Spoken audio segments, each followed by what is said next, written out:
The 1080 Ti just went on sale, and we can now get performance of a Titan X for a fraction of the price. With AMD's Vega right around the corner, a lot of people are wondering if the 1080 Ti was a move on Nvidia's part to sort of condition the market and get people to keep their eyes towards the green side. It's a pretty reasonable assumption, but I wanted to do more than guessing, so I looked up all the previous Ti cards and their respective Titan cards and compared them, their specs and their prices, as well as the release dates and all of that, so I could get a sort of an idea of Nvidia's typical behavior with their Ti release. In the last few years, whenever Nvidia has released a new generation of graphics cards, they've released a Titan as the flagship card at the beginning, and then later, several months down the line, they release a Ti. These Ti cards typically offer similar performance to the Titan, but they cost quite a bit less.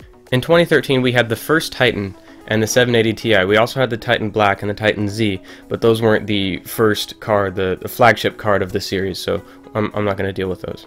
The Titan had 2,688 CUDA cores, 6 GB of memory, and an MSRP of $999. The 780 Ti came out 9 months later. It had 2,880 cores, and the VRAM was halved to 3 GB, all for $700. After that, we have the Titan X Maxwell, with 3,072 CUDA cores and 12 GB of memory for the same $1,000 as the previous Titan. Nvidia wasted no time in releasing the 980 Ti 3 months later. The 980 Ti has 2,816 CUDA cores, the same clock frequency, and half the VRAM for a slightly lower price of $649.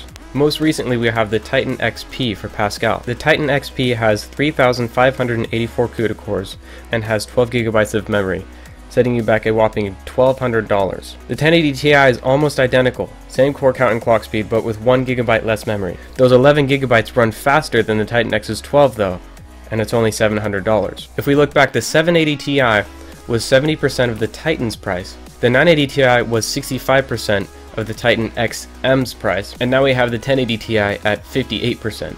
Conclusion time. Is the 1080 Ti Nvidia's response to Vega, and is Nvidia scared of Vega? I think the answer is a soft yes. The relative core count and clock speed are not out of the ordinary for a Ti card.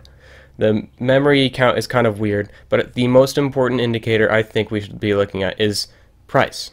I think that based on the $1,200 Titan XP, Nvidia was planning to run a little bit more expensive this time around, with charging maybe $800 or $900 for the 1080 Ti, but they cut it down a little bit, quite a bit, $100, $200, because of AMD's Vega. I would not say that Nvidia is actually scared of Vega, but they are wary.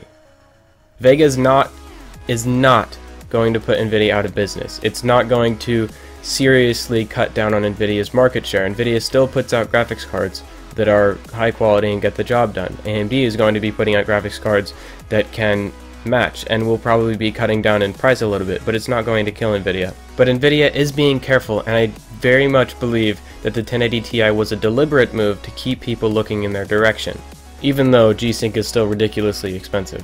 Alright guys, that's all I've got for this one. Let me know what you guys think about Nvidia and AMD. Don't let me know that, that's going to start a fight. But let me know about what you're thinking about the 1080 Ti, Vega, and Ryzen, and what you're planning to do with all of this new stuff, all these new toys that are coming out over the next few months.